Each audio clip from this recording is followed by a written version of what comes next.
हाँ, मैंने कहा था कि अनाज चाहिए तो भैया अब घर भी देने होंगे, लेकिन अब मेरी शर्त बदल गई है।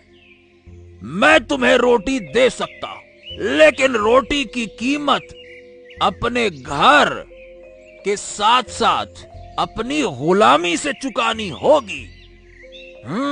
सोच लो, भूखे मरना है या जीना है, क्या करना है, सोचो। गांव वालों के पास और कोई चारा नहीं था। भूख ने उनकी आत्मा को हरा दिया। मजबूरी में उन्होंने अर्जुन की शर्त मान ली। अगले दिन कन्हैया अपने घर लौटा तो उसने देखा कि उसकी पत्नी राधा और बेटा मोहन भूख से तड़प रहे थे। राधा ने कातर नजरों से कन्हैया की ओर देखा। कन्हैया, मोहन अब और भूख सहन नहीं कर पाएगा, कुछ कीजिए। हाँ, मैं कोशिश करता हूं, भले ही अर्जुन का व्यवहार कैसा भी हो। है तो मेरा भाई, शायद वो हमारी मदद कर दे। कन्हैया अपनी उम्मीदों को संजोए हुए अर्जुन की हवेली पहुंचा। अर्जुन अपने बेटे बिरजू के साथ महंगे कपड़ों में बैठा हुआ था। अरे कन्हैया, अरे भैया, इतने दिनों बाद मेरी याद कैसे आ गई?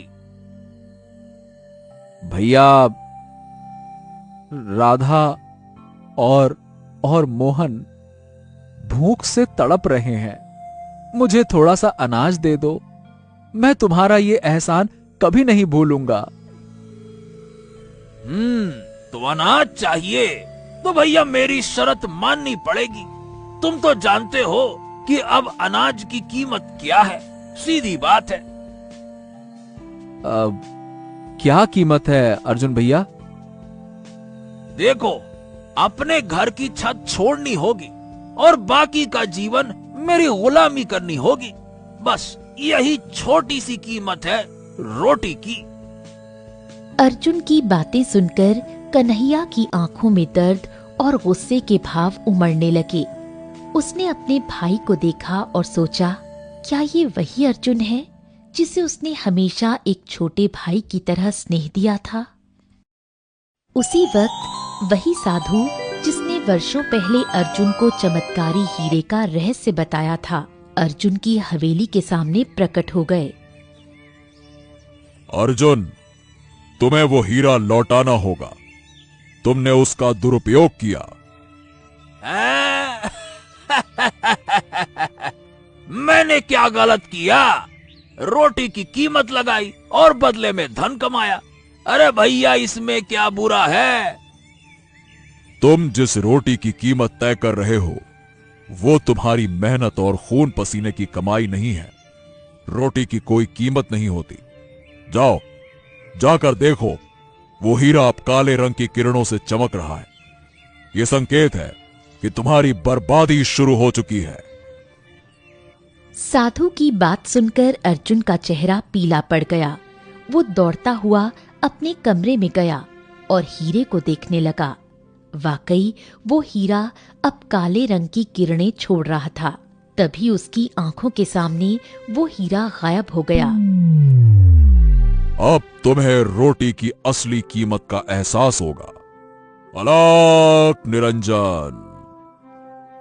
इतना कहकर साधु वहां से चले गए। उनके जाते ही आसमान में काले बादल छा गए और मूसलाधार बारिश शुरू हो गई।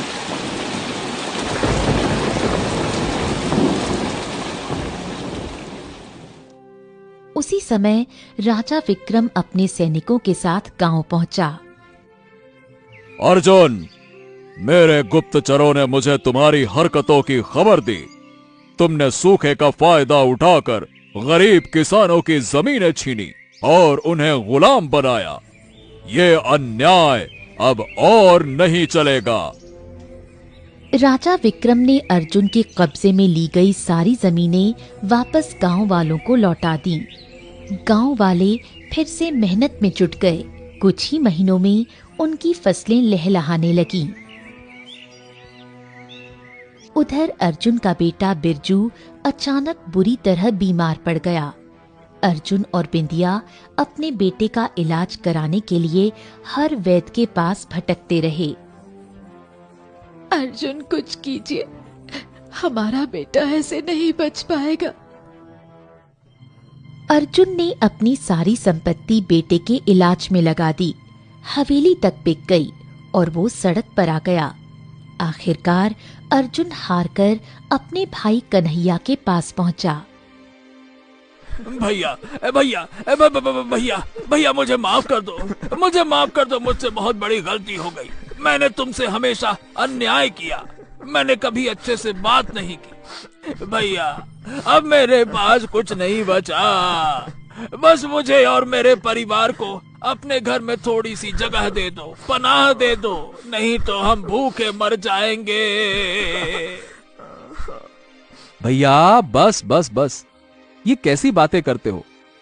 तुम मेरे छोटे भाई हो। मेरे घर के दरवाजे तुम्हारे लिए हमेशा खुले हैं। आ जाओ। अर्जुन का परिवार अब कन्हैया के घर में रहने लगा। एक दिन वही साधु फिर से वहां प्रकट हुए। साधु महाराज, साधु महाराज, मेरे बेटे को बचा लीजिए।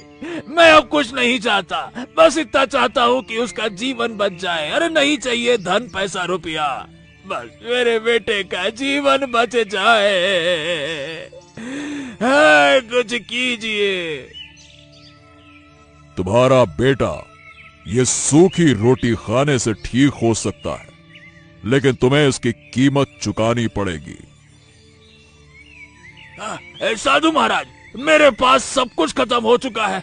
भला भला मैं क्या कीमत चुका सकता हूँ? अब कीमत की बात मत करिए, माफ कर दीजिए, गलती हो गई मुझसे। तुम्हारे पास कभी कुछ था ही नहीं। तुमने अपनी मेहनत से कुछ नहीं कमाया, केवल दूसरों का शोषण किया। यही तुम्हारी सबसे बड़ी हार है। अर्जुन रोते हुए अपनी गलतियों पर पछताने लगा। यही है रोटी की असली कीमत। रोटी के लिए इंसान वो कर गुजरता है जो उसने कभी सोचा भी नहीं होता। पेट की आग दुनिया की सबसे बड़ी आग है और उसे केवल रोटी ही शांत कर सकती है। इसीलिए कभी किसी की मजबूरी का फायदा मत उठाना और रोटी की कीमत मत लगाना।